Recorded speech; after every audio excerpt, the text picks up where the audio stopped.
Você já ouviu falar em níveis de organização biológica? Os níveis de organização biológica são uma forma como os biólogos se organizaram para estudar a vida, tanto da forma macro até a forma micro, no nível das células, das moléculas. Então vamos fazer um passeio da escala macro, dando um zoom até a escala micro. Começando pela biosfera. A biosfera, ele é o nível maior de escala de organização. A gente consegue olhar o planeta de fora e ver algumas evidências ali, algumas marcas verdes que indica que temos floresta, então ali é uma evidência de que existe vida. Ampliando um pouquinho a nossa lupa, nós chegamos aos ecossistemas. A gente pode observar florestas, recifes de corais, vidas, seres vivos que compõem aquele ambiente, né, determinada área. Nos ecossistemas a gente encontra os seres vivos, né, que compõem aquele ambiente em determinada área, junto com alguns componentes como água, rochas, o solo, tudo isso compõe o ecossistema. Ampliando um pouquinho mais, nós temos as comunidades, que são os organismos que habitam esses ecossistemas, que seriam um conjunto de populações. Então seria um conjunto de árvores e outras plantas, de alguns animais como insetos, algumas aves, conjunto de fungos, bactérias e outros micro-organismos. Isso tudo compõe as comunidades. Ampliando um pouco mais, nós temos as populações. Os indivíduos de uma mesma espécie, eles compõem uma população. Por exemplo, nós temos vários leões, que são a mesma espécie, que eles vivem numa área específica e eles compõem uma população. Um pouco mais ampliado, nós temos os organismos. Você, por exemplo, é um organismo que faz parte de uma população de seres humanos. Então, o organismo seria um indivíduo. Indo mais a fundo, nós temos os órgãos. No geral, os organismos possuem órgãos.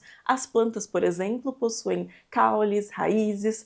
Eu e você, seres humanos, nós possuímos coração, possuímos pele. Esses são exemplos de órgãos. Compondo cada órgão, nós temos os tecidos, que são as partes que têm funções especializadas. Um exemplo é que o nosso intestino, ele possui o tecido epitelial, que tem uma das funções que é a proteção do intestino, e o tecido muscular, que tem como uma das funções a movimentação do nosso alimento durante a nossa digestão. Ampliando um pouquinho mais o nosso zoom, nós temos as células. A célula é a unidade básica da vida. Alguns organismos, eles são constituídos apenas por uma célula. A célula das bactérias, por exemplo, elas conseguem executar todas as funções necessárias para que elas consigam sobreviver. Já nós, que somos organismos multicelulares, nós temos células que são especializadas. Por exemplo, nossos neurônios, nossas células reprodutivas, então são células que conseguem ter funções mais específicas. Agora vamos para as organelas, que são como se fossem os órgãos das células. Dentro das células nós temos componentes que fazem funções diferentes. Um exemplo nas células vegetais são os cloroplastos, que têm a função de fazer a fotossíntese. Agora, por último, nosso maior zoom, parte de organização biológica, nós temos as moléculas, que são constituídas por átomos. Um exemplo é a clorofila, que constitui os cloroplastos e é uma molécula que dá a coloração verde para os cloroplastos, que é responsável pela transformação da energia luminosa em energia química que dá a alimentação para as plantas. A importância dessa organização biológica é basicamente a gente conseguir estudar os níveis, né, macro, então a gente consegue estudar as populações no nível de como que elas se relacionam, e também no nível mais micro a gente consegue estudar como funciona a parte química dentro de um ser vivo, como que as células reagem a algumas mutações. Na biologia é muito importante a gente estudar todos esses níveis de organização. Eu, por exemplo, gosto muito de entender a parte da biosfera até os organismos, porque eu gosto muito de entender o comportamento dos animais e a relação que eles têm com o meio ambiente. E você, qual que é a sua parte preferida?